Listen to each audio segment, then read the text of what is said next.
কি হয় নাই, হাসিল হয় নাই। যেমন নামাজ হাসিল হয়েছিল হযরতে জুরাইজ রাহমাতুল্লাহি আলাইহি, আল্লাহর বান্দা হযরতে জুরাইজ রাহমাতুল্লাহি আলাইহি নামাজের মধ্যে তো মজা পাইতেন। যখন নামাজে দাঁড়াইতেন দুনিয়ার আর কোনো কিছুর কথা তার মনে হইতো না, দুনিয়ার আর কোনো কিছুর তার ধ্যান তার দিলের মধ্যে আসতো না।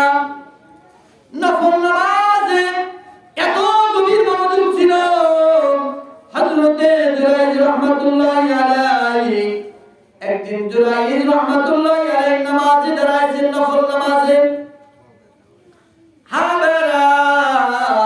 আজকে তো আমরা ফরজ নামাজও পড়তে চাই না, নফল পড়বো তো দূরের কথা, ঠিক না ঠিক?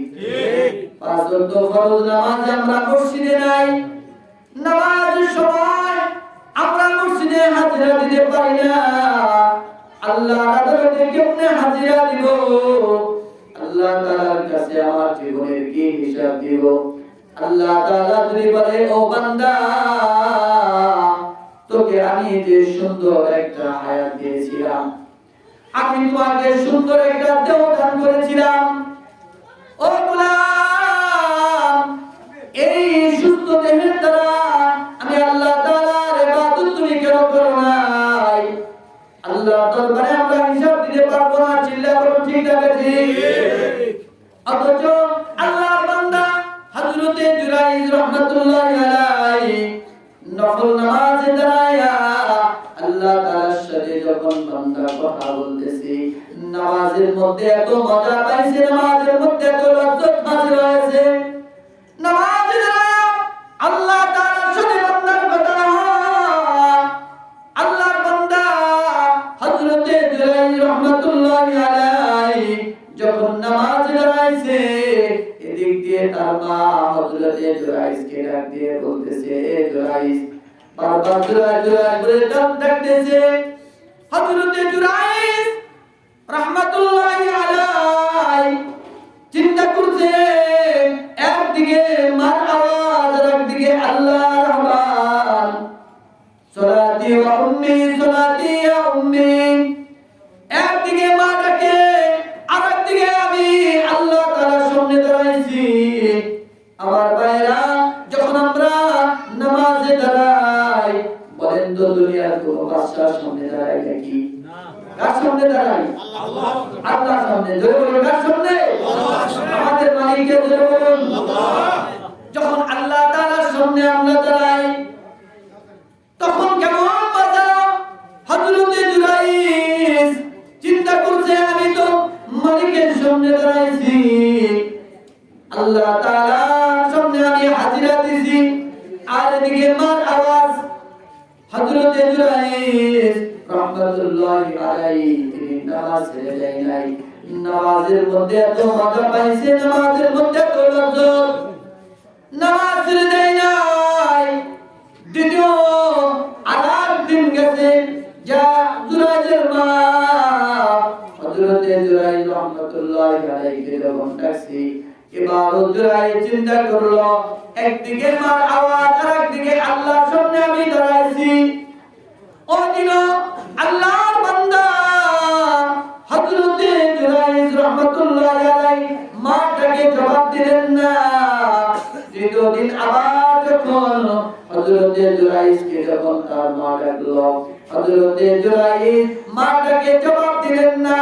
তৃতীয়বার হযরত জুরাইজের মা রাগ করে বলল, ও জুরাইজ, আমি মা তোমাকে ডাকলাম, একবার নয়, দুইবার নয়, তিন দিন তোমাকে ডাকলাম, আমি মাটাকে তুমি জবাব দিলা না, আমি মাটাকে সাড়া দিলা না। ও জুরাইজ, মাকে তুমি কদর করলা না। অথচ নফল নামাজে যদি কোনো বান্দা দ্বারা মা বাবা যদি তাকে আহ্বান করে, নফল নামাজ ছেড়ে মা বাবার ডাকে জবাব দেওয়া তার জন্য ওয়াজিব হয়ে যায়। জোরে জোরে বলুন সুবহানাল্লাহ। কারণ কি বাবা, মা এবং বাবার মর্যাদা আল্লাহর পরে বেশি। ঠিক দিয়ে বলো, ঠিক না ঠিক? নফল নামাজের চেয়েও মামাটাকে জবাব দিতে হবে, বাবাটাকে জবাব দিতে হবে। আমার বাবা জুরাইজের মা বলতেছে, জুরাইজ আমি মা হয়ে ডাকলাম শুনলে না, মৃত্যুর আগে বেশ্যা নারীর মুখ না দেখিয়া তোমার ইন্তেকাল হবে না, বেশ্যা নারীর চেহারা না দেখে তোমার ইন্তেকাল হবে না। জোরে বলুন নাউজুবিল্লাহ। অথচ আল্লাহ তাআলার কাছে মার দোয়াটা কবুল হয়ে গেছে। জোরে বলুন সুবহানাল্লাহ।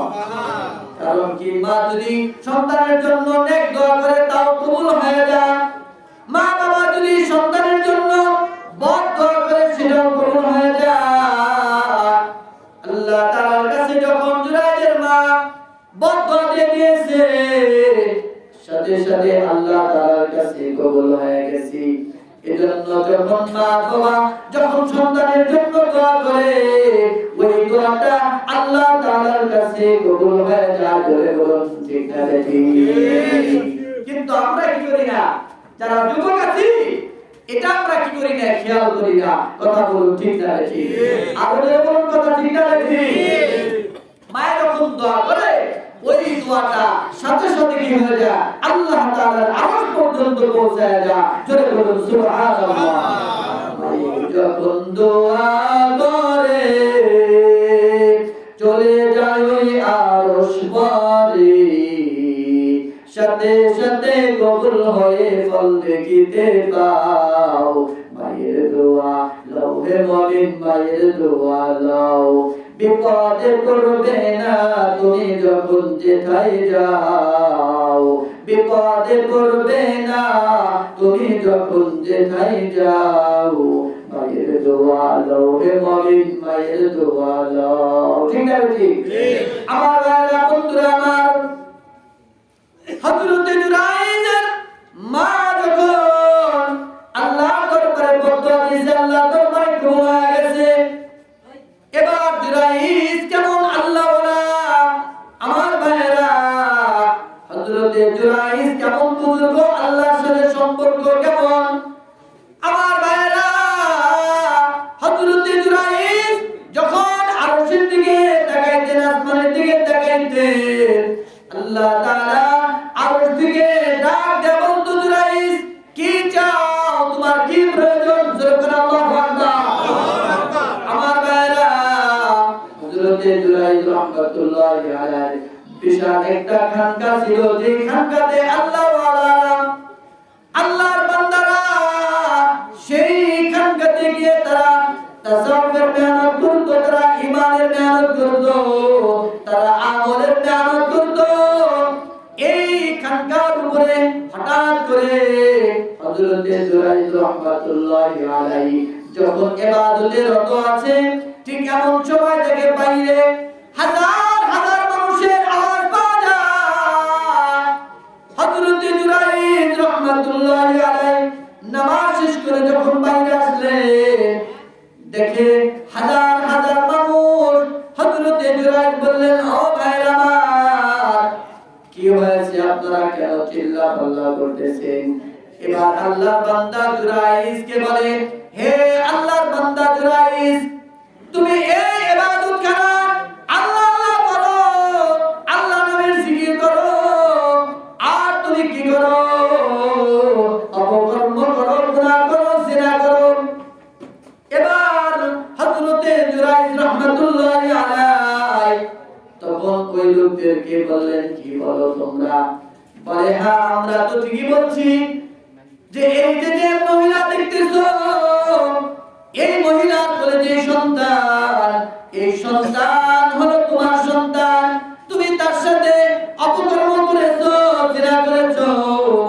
এবার জুরাইজ রাহমাতুল্লাহি আলাইহি বলেন, না না, এটা সম্ভব হয় না, এটা কখনো সম্ভব না। বলে, হ্যাঁ মহিলা স্বীকার করেছে, মহিলা ইকরার করেছে। এবার হযরত জুরাইজ রাহমাতুল্লাহি আলাইহি দুনিয়ার কোন মানুষের কাছে যান নাই। তিনি চিন্তা করলেন, দুনিয়ার মানুষের কাছে গেলে আমার এই সমস্যার সমাধান হবে না। আমি আল্লাহ তাআলার সাথে সম্পর্ক আছে, আল্লাহ তাআলার সাথে আমার যেহেতু তাআল্লুক আছে, অতএব আল্লাহ থেকে আমার সমাধান দেওয়া দরকার। ঠিক আছে? ঠিক। আমার ভাইরা, বন্ধুরা আমার, হযরত জুরাইজ রাহমাতুল্লাহি আলাইহি খানকার ভিতরে গিয়া নামাজে দাঁড়ায় গেলেন, কারণ এটা পয়গম্বরের একটা সুন্নাত। যখন কোনো বান্দা মুসিবতে পড়ে যায় তখন সালাতুল হাজাত 2 রাকাত নামাজ আদায় করে আল্লাহর দরবারে যখন বান্দা দোয়া করবে, আল্লাহ তাআলা তার মুসিবত দূর করে দিবেন। সুবহানাল্লাহ। যার প্রয়োজন হবে আল্লাহর কাছে বলতে হবে। আমরা তো দুনিয়ার মানুষের কাছে দৌড়াই, চেয়ারম্যানের কাছে যাই, মেম্বারের কাছে যাই, এমপির কাছে যাই, কি বলে ঠিক না ঠিক? অথচ আল্লাহর কাছে আমরা যাই না, আল্লাহর দিকে আমরা রুজু হই না, আল্লাহর দ্বারস্থ হই না।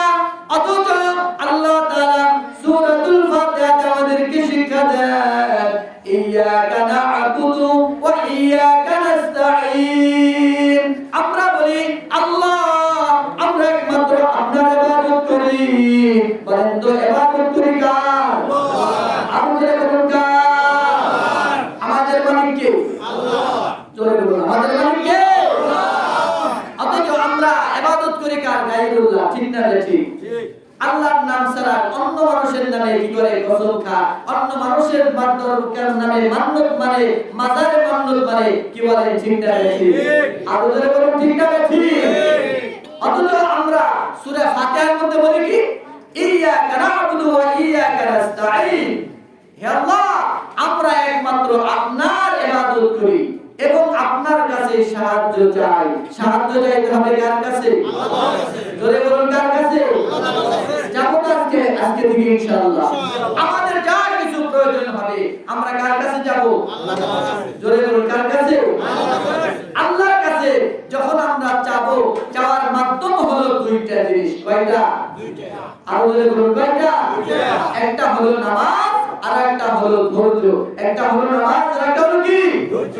আল্লাহ তাআলা বলেন, ইয়া আইয়ুহাল্লাযীনা আমানুস্তাঈনু বিস-সাবরি ওয়াস-সালাম। আল্লাহ তাআলা বলেন, হে ইমানদাররা, ইস্তাঈনু, আমি আল্লাহর কাছে সাহায্য চাও, বিস-সাবরি, সবরের মাধ্যমে, ধৈর্যের মাধ্যমে। জোরে বলুন সুবহানাল্লাহ। এই নাম্বার হলো নামাজের মাধ্যমে। যদি কোনো বান্দা আল্লাহ তাআলার উপরে সবর করতে পারে, ওই বান্দা দুনিয়াতে কোনো সমস্যা হবে না। আল্লাহ তাআলার কাছে সবরের সাথে বলবে, আল্লাহ তুমি ছাড়া আমার কেউ নাই, তুমি ছাড়া আমার কেউ নাই। যদি বান্দা সবরের সাথে আল্লাহর কাছে সাহায্য চায়, আল্লাহ তাআলা বলেন, ওই বান্দা যদি নিজেকে সমস্যায় পড়ে, আমি আল্লাহ তাআলা ওই বান্দা এটার জন্য আমি আল্লাহ তাআলা আসমান থেকে হালাল রিজিকের ব্যবস্থা করে দিব। সুবহানাল্লাহ। দুই নাম্বার হলো নামাজের মাধ্যমে আল্লাহ তাআলার কাছে সাহায্য চাইতে হবে। কি বলে ঠিক না ঠিক? কি বলে? নামাজের মাধ্যমে সাহায্য চাইতে হবে আল্লাহর কাছে। ঠিক না ঠিক? আর জোরে বলুন ঠিক না ঠিক? আল্লাহ বান্দা জুরাইজ রাহমাতুল্লাহি আলাইহি নামাজে দাঁড়ায় গেলেন, নামাজ আদায় করেন। আল্লাহ তাআলার কাছে বললেন, হে আল্লাহ, আজকে তো তোমার বান্দা বিপদে পড়ে গেছে। আয় আল্লাহ, তুমি ছাড়া আমার কেউ নাই। দুনিয়ার কোনো মানুষ আমাকে সাহায্য করতে পারবে না। আল্লাহ, তোমার কাছে সাহায্য চাই। আল্লাহ, এই মুসিবত থেকে আপনি আমাকে সাহায্য করেন। আল্লাহ তাআলার কাছে বান্দা হাত তুলতে দেরি হয়েছে। আল্লাহ তাআলার কাছে ওই বান্দার দোয়া কবুল হইতে দেরি হয় নাই। সুবহানাল্লাহ। আল্লাহু বলুন সুবহানাল্লাহ। আল্লাহ তাআলা হযরত জুরাইজ রাহমাতুল্লাহি আলাইহিকে ডাকতে বলে, হে জুরাইজ, তুমি তো আমি আল্লাহ তাআলার গোলাম, তোমার সাথে আমার সম্পর্ক আছে, তবে তোমার মা বাবার কারণে আমি আল্লাহ তাআলা তোমাকে সামান্য মুসিবতে ফেলেছি। তবে এই মুসিবত থেকে উদ্ধার করার দায়িত্ব আমার। তবে জুরাইজ, এই মুসিবত থেকে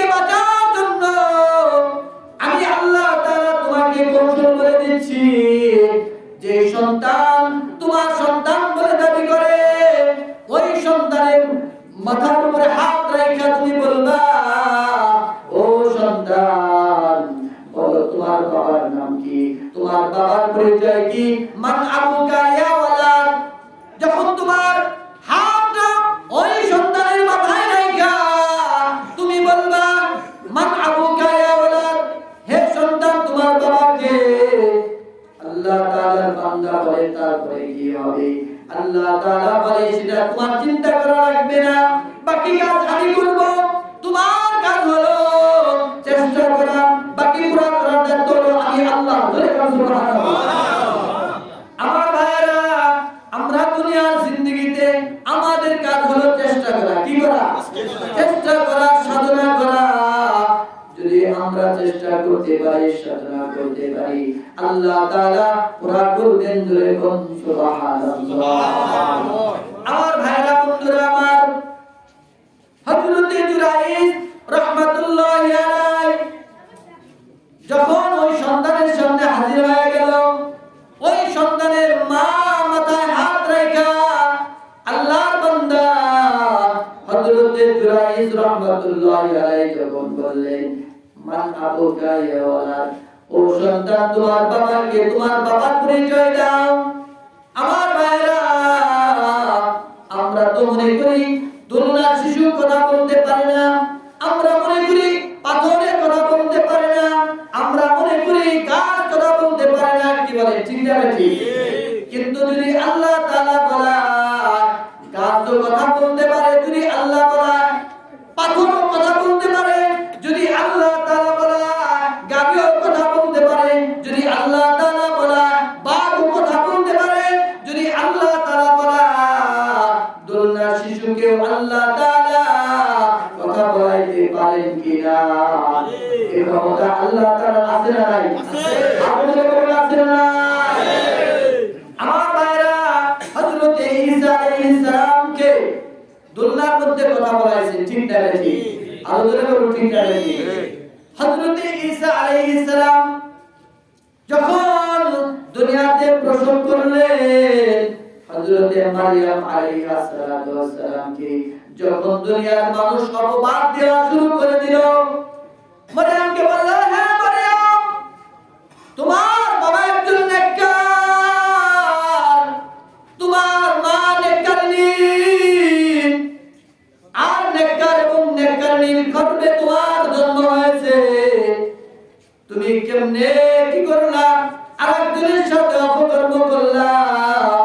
এই যে তোমার জিনার সন্তান হযরত ঈসা, হযরত মারইয়াম বলে, আল্লাহর নামে রোজা রেখেছি, আমি কথা বলতে পারবো না, কথা আমি বলবো না। যদি কথা বলতে হয় আমার করে শিশুর সাথে কথা বলো। জোরে বলুন সুবহানাল্লাহ। আমার করে শিশু হযরত ঈসার সাথে কথা বলো।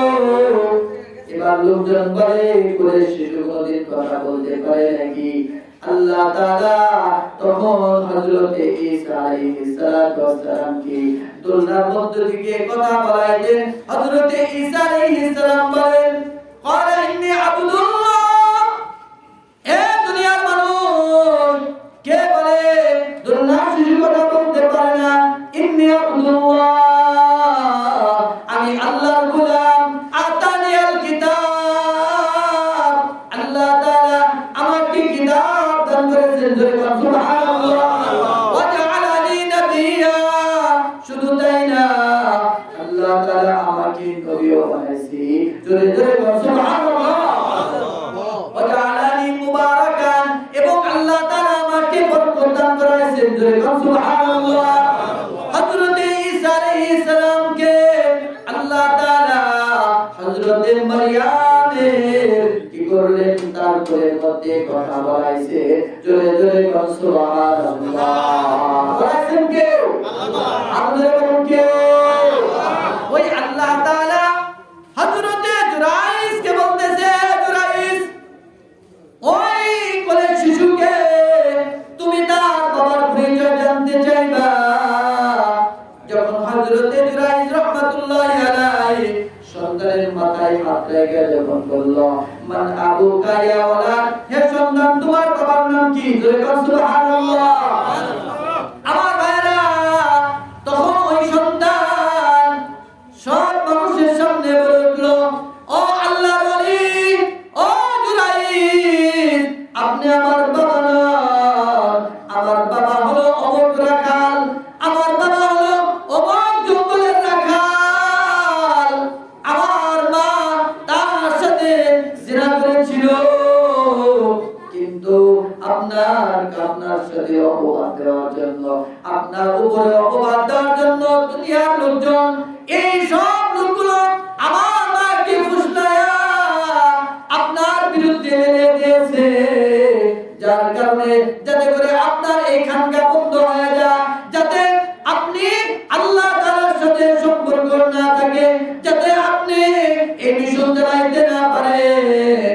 এটা ইহুদিদের চক্রান্ত, সুবহানাল্লাহ। কারণ ইহুদি নাসারা খ্রিস্টান তারা চায় না আল্লাহর জমিনে আল্লাহ দিন বাস্তবায়ন হোক। ঠিক না বেশি? আপনারা বলুন ঠিক না বেশি? যত ইহুদি নাসারা খ্রিস্টান বৌদ্ধ যার কিছু দেখেন, সবাই এক বাক্যে, সবাই একটা কথার উপরে তারা একমত যে এই জমিনে আল্লাহর আইন চলবে না। কিন্তু কথা বলুন ঠিক না বেশি? যাতে ইসলামের বিধান যাতে আল্লাহর জমিনে প্রতিষ্ঠিত না হয়, এই ব্যাপারে সবাই একমত। ঠিক বলে ঠিক না বেশি? যদিও তারা আমাদের কি করে বন্ধু বলে পরিচয় দেয়, আসলে কিন্তু তারা আমাদের বন্ধু না। কথা বলুন ঠিক না বেশি? এজন্য বন্ধুত্ব করতে হলেও সাবধানে করতে হবে। যদিও আমরা তাদেরকে বন্ধু মনে করি, তারা কিন্তু আমাদেরকে বন্ধু মনে করে না। কথা বলুন ঠিক না বেশি? তারা চেয়েছিল যে হযরতে জুরাইজ সে দাওয়াতে তাবলীগের মাধ্যমে মানুষকে মেহনত করে ঈমানওয়ালা, আমলওয়ালা, ইখলাসওয়ালা দাঈ বানাইতেছে। এইভাবে যদি চলতে থাকে তাহলে তো একসময় আমাদের মিশন বন্ধ হয়ে যাবে। অতএব যে কোনো মূল্যে হোক হযরতে জুরাইজকে ঠেকাইতে হবে। জিরা বলুন নাউযুবিল্লাহ। আমাকারু ওয়া মাকারাল্লাহ, আল্লাহু খায়রুল মাকিরিন। চিৎকার দিয়ে বলুন সুবহানাল্লাহ। আল্লাহ তাআলা বলে, তোমরা যতই ষড়যন্ত্র করো না কেন, আমি আল্লাহ তাআলা তোমাদের সব ষড়যন্ত্রের জবাব দিয়ে দিব। চিল্লা বলুন সুবহানাল্লাহ। কি হয়েছে? হিতে বিপরীত হয়েছে। ইহুদিরা চাইছে হযরতে জুরাইজের খানকা বন্ধ করে দেওয়ার জন্য, জুরাইজরা চাইছে তার দাওয়াতে তাবলীগের মেহনত বন্ধ করে দেওয়ার জন্য।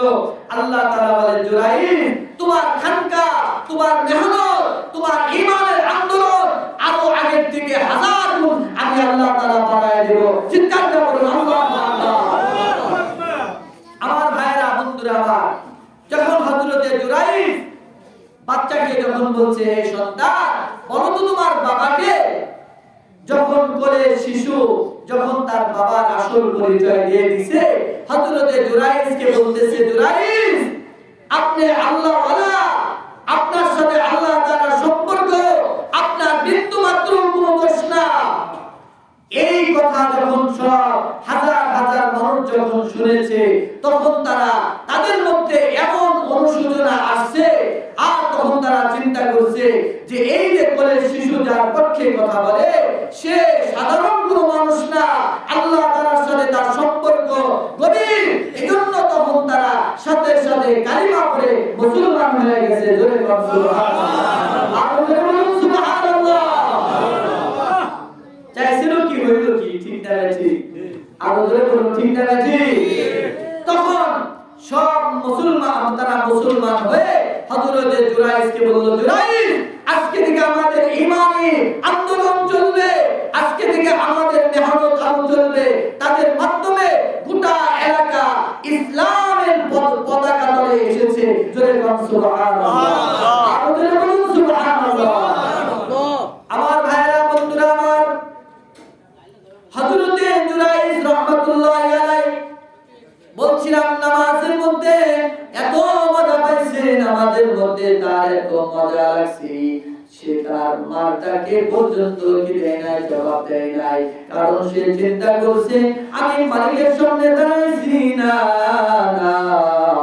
অন্য কিছু দিকে আমার মনোযোগ দেওয়া যাবে না। চিল্লা বলুন কথা ঠিক না ঠিক? আমার ভাইরা বন্ধুরা আমার, এই নামাজ হাসিল করার জন্য আমাদের জান মাল সময় কুরবানি দেওয়া লাগবে। চিল্লা বলে ঠিক না ঠিক? আমাদের বলুন ঠিক না ঠিক? আমার ভাইরা বন্ধুরা আমার, যদি আল্লাহর গোলাম আমরা হয়ে যাই, আজকে তো আমাদের গলার মধ্যে আল্লাহর গোলামের রশি নাই, আমরা আজাদ। ঠিক না ঠিক? আরো জোরে বল। আমরা লাগামহীন চলতে চাই। কি বলে? লাগামহীন চলতে চাই, ঠিক না? আল্লাহর গোলাম আমরা হতে চাই না, আল্লাহর উপর ঈমান আনতে চাই না, আমরা আমল করতে চাই না, আমরা আল্লাহর জান্নাতেও যাইতে চাই। কথা বলুন ঠিক না ঠিক? অথচ যদি আমাদের গলায় যদি গোলামের রশি না থাকে, আল্লাহর কাছে আমরা দাবি হতে পারবো না। জোরে কোন কথা ঠিক না ঠিক? আল্লাহর গোলামের দাম আজাদের দাম না, গোলামের দাম। জোরে বলুন ঠিক না ঠিক? যে হাতিটা বনের ভিতরে কি করে আগলা চলে, কোনো মালিক তার থাকে না, ওই হাতির দাম নাই। কথা বলুন ঠিক না ঠিক? যে সাপ মালিক ছাড়া চলে, ওই সাপেরও দাম হয় না। যে হরিণ মালিক ছাড়া চলে, ওই হরিণের দাম নাই। কিন্তু যে হরিণটা মালিকের কাছে বন্দী হয়ে যায়, যার গলার মধ্যে গোলামের রশি থাকে, ওই হরিণের দাম দুনিয়ার মানুষের কাছে বৃদ্ধি পেয়ে যায়। চিল্লা বলার কথা ঠিক না ঠিক? ওই হরিণ দিয়ে সে কি করে? হাজার হাজার লক্ষ লক্ষ টাকা কামা। কথা বলুন ঠিক না ঠিক? যে হাতির কোনো দাম নাই, অথচ ওই হাতি যখন কি করে কোন মালিকের আন্ডারে থাকে, যখন তার গলার মধ্যে গোলামের রশি থাকে, ওই হাতির মাধ্যমে মানুষ লক্ষ লক্ষ টাকা কামা। কথা বলুন ঠিক না ঠিক? আমরাও যদি আমাদের গলার মধ্যে আল্লাহ তাআলার গোলামের রশি যদি আমরা লাগাইতে পারি, আল্লাহ তাআলার কাছে আমাদের দাম বেড়ে যাবে। জোরে বলুন সুবহানাল্লাহ। আর জোরে বলুন সুবহানাল্লাহ। আমার ভাইরা বন্ধুরা আমার, আল্লাহর গোলাম হওয়ার জন্য শুধু কি রাখবে? পুরুষ হওয়া রাখবে তা না, মহিলাদের মধ্যেও এই গুণগুলো থাকা রাখবে। এজন্য মা বোনদের মধ্যেও কি রাখবে? নামাজের পাবন্দি থাকা লাগবে। তাদের মধ্যেও আল্লাহ তাআলার ভয় থাকা লাগবে। তাদের মধ্যেও আল্লাহ তাআলার ঈমান মজবুত থাকা লাগবে। তাহলে তাদের দাম আল্লাহ তাআলার কাছে বেড়ে যাবে। জোরে বলুন সুবহানাল্লাহ। আমার ভাইরা বন্ধুরা আমার, কারণ মা বোনদের জান্নাতে যাওয়া সহজ, এবং তাদের মাধ্যমে আল্লাহ তাআলা সংসারের মধ্যে শান্তির ব্যবস্থা করে দেয়। সংসারের দ্বীনদারিত্ব তাদের মাধ্যমে কায়েম হয়। এজন্য যদি মা দ্বীনদার হয়ে যায়, ওই মার মাধ্যমে সংসার কি হয়ে যায়? শান্তির ব্যবস্থা হয়ে যায়। ওই সংসারটা জান্নাতি সংসার হয়ে যায়। ওই ফ্যামিলিটা জান্নাতি ফ্যামিলি হয়ে যায়। ওই সমাজটা জান্নাতি সমাজ হয়ে যায়। জোরে বলুন সুবহানাল্লাহ। এজন্য মা বোনদেরকেও ঈমানের উপরে অবিচল থাকা লাগবে, তাদেরকে আমলের উপরে অবিচল থাকা লাগবে। যেমন কি ছিল?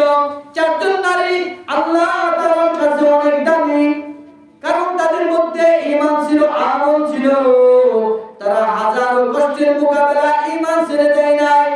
যেমন হযরতে আসিয়া রাদিয়াল্লাহু তাআলা আলাইহিস সালাতু ওয়াস সালাম, আমরা সকলেই জানি হযরতে আসিয়া কত বড় জালেমের কাছে তার কি ছিল? সে তার অবস্থান ছিল যে ফিরাউন নিজে খোদা দাবি করেছে। চিল্লাও ঠিক না ঠিক? এই ফিরাউন নিজে খোদা দাবি করত, বলতো আনা রাব্বুকুমুল আলা। জোরে বলুন আলহামদুলিল্লাহ। অথচ এই ফিরাউন কেমনে ছিল? এই ফিরাউনের মর্যাদা কেমনে বাড়লো? এক সময় এই ফিরাউন আবার নিজেকে খোদা বলে দাবি করলো। ফিরাউনের স্ত্রী হযরতে আসিয়া, সে ফিরাউনের স্ত্রী হওয়ার পরেও সে আল্লাহর উপরে ঈমান ছেড়ে দেয় নাই। হযরতে আসিয়া যখন আল্লাহ তাআলার বিধান পালন করত, চুপে চুপে আল্লাহ তাআলার বিধান পালন করত, যাতে ফিরাউন না দেখে। হযরতে আসিয়া আল্লাহর বিধান মানত। সময় ফিরআউনের কাছে সংবাদ চলে গেল, ও ফিরআউন, আপনি তো খোদা দাবি করেন, আপনাকে আমরা খোদা বলে মানি, কিন্তু আপনার ঘরওয়ালা তো মানে না, আপনার ঘরের মানুষই তো আপনাকে খোদা বলে পরিচয় দেয় না। কে পরিচয়